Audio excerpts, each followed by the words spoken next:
Alright guys, well thanks for sticking around for part 2 of this box of tourist spoons. So this design, I've seen this before, and it's marked MET. What this reminds me of is cheap spoons made in like the Soviet Union era or areas. Maybe could have been made in the Ukraine. What were those other countries that were part of the Soviet Union back then? Or maybe it could have been made in Eastern Europe, somewhere else, like, I don't know, Slovakia, something like that. Bulgaria. Ooh, broken stainless piece. I heard Disney is struggling. I said that because I found a Mickey Mouse spoon. It's not worth looking at though. Very plain Jane.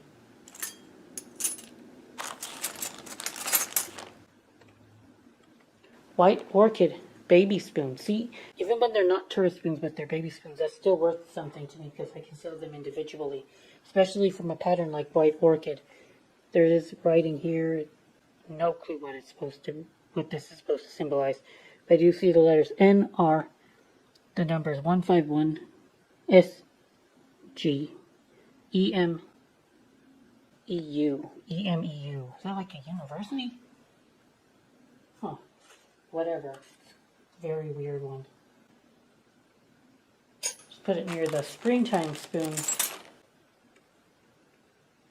Another baby spoon. Very nice.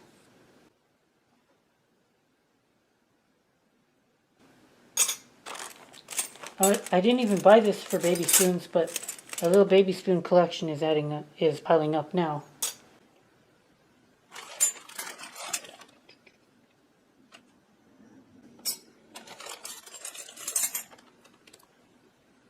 Nickel silver.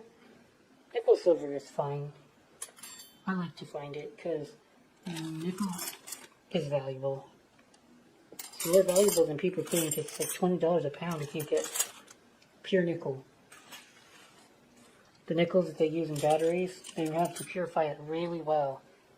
Of course, scrapyards are not going to give you anywhere near $20 a pound for nickel. Oh, this is weird, because it is absolutely rusted to ever-loving shit, but it has the letters Teddy on it. A teddy, what was, I assume, a teddy bear? A teddy bear here. On the back, there are letters here.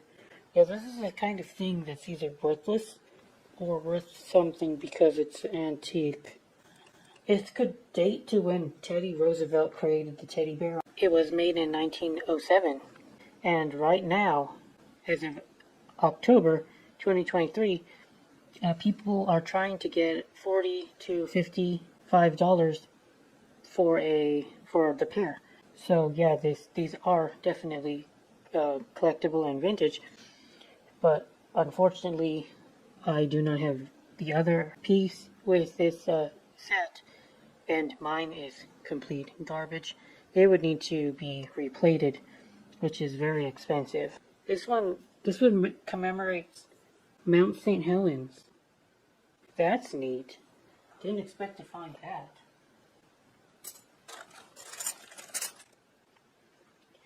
Alright. Let's see here. Not worth much. This is a Sheffield butter knife, I guess. So sometimes you just find these pieces that only say it's made in Sheffield. This one's actually got a company, Wondercut. Okay, that sounds very, very modern to me. That one's Oneida, but I think it's modern too. It's a little bit damaged right here. We're missing the plating right there, so I think it's plated steel. I've never seen steel plated. I don't think the silver. It must be silver plated. Okay. Oh, there's also the possibility that I'm looking at a chrome-plated piece, and the chrome plating has fallen off. Oh, okay. Here's something we could talk about. I found these a lot. They're alpaca Mexico spoons, and then there's some kind of stone here that imitates jade. I highly doubt that that's real jade, because if it were, it would be very expensive. But I believe that these spoons were made for tourists, obviously. Everything I'm looking at is made for tourists, pretty much. But yes, they're worth something too. $5, $10. And alpaca is silver-like. It's not silver. Again, you're probably looking at a nickel-based alloy. Yeah, we're just not seeing that much today. I don't know what Canada's Wonderland means. What are they talking about there? I have no idea. You all know those huge spoons right here, those pewter spoons? I found out that they're made by the Franklin Mint, and they are the Craftsman of America series. You could probably get $4 to $5 a piece.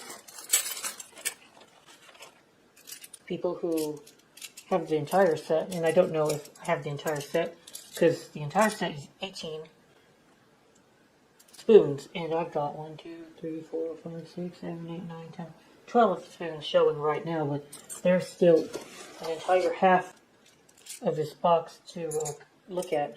A little California pewter spoon. I love that. Got the gold prospect right there. That's adorable. Prince William. Or was I? Oh yeah, we're just looking at a whole lot of pretty ordinary stuff here. You know, the basic difference to me between sterling spoons and spoons like this is a simple liquidity. It's a liquidity issue, because if you've got a spoon, think about it. If you got a sterling spoon, it's worth, oh, this is like $6 in silver. Well, if somebody likes the design of the spoon, they'll give you $6. The only difference is that I can take the sterling spoon and bring it to the coin shop, and then they'll give me $6 on the spot. Whereas with a spoon like this, I've got to put it online and then wait for somebody to want it. Kind of like the difference between value and liquidity.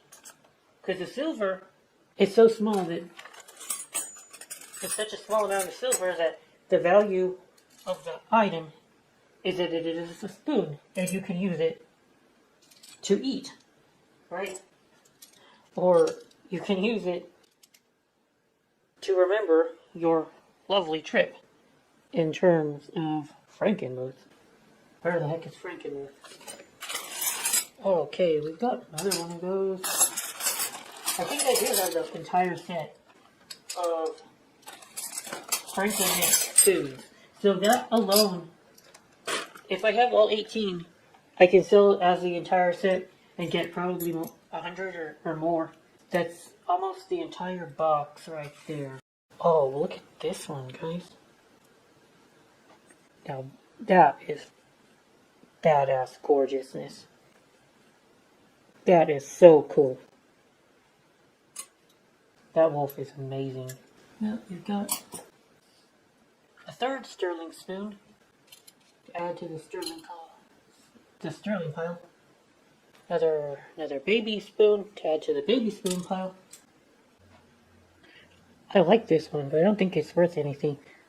I don't think the stone is worth anything either. It's just a kind of a cheaper stone, but it's cool.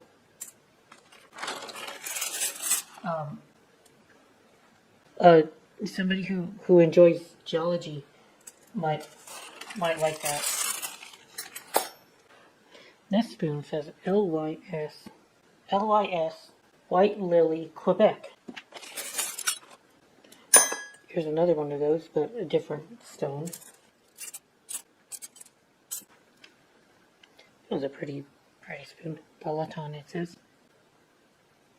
Peloton, and it's gold plated.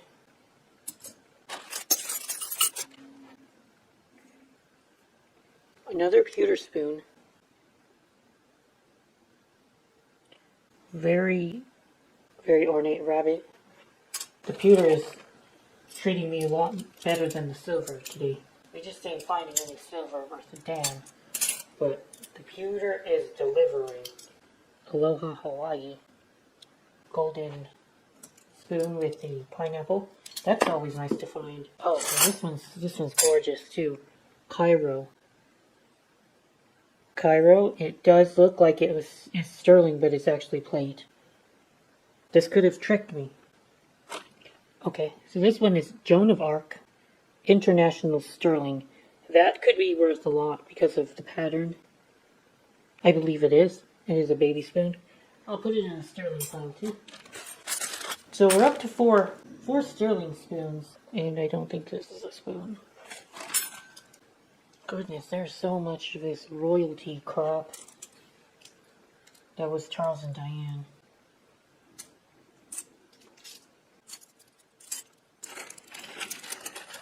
Let's take a look at the rest.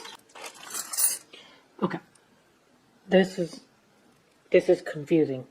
All it says on the neck right here is silver. The issue is that it doesn't remind me of silver. This is a cool little stone here. I think it's fake.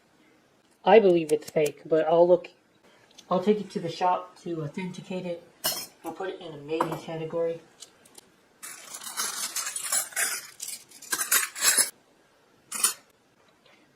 We're up to another sterling piece. So the sterling is starting to add up a little bit. Not a ton, but it's starting to get there a little bit.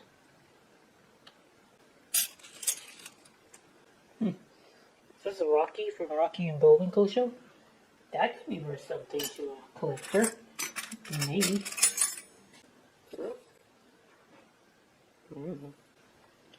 I've seen this marking before. FAEAFAEP. That's English. Actually, we're looking at Henry Atkins and Company.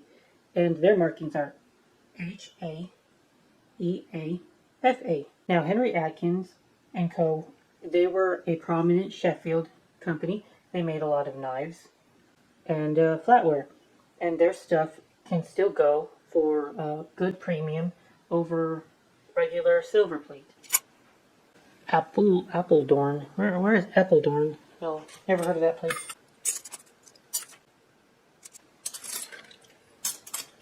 Well, not bad for the first half. Let's take a look at the other stuff another time. Thank you for watching, guys. Good marks goes out for now.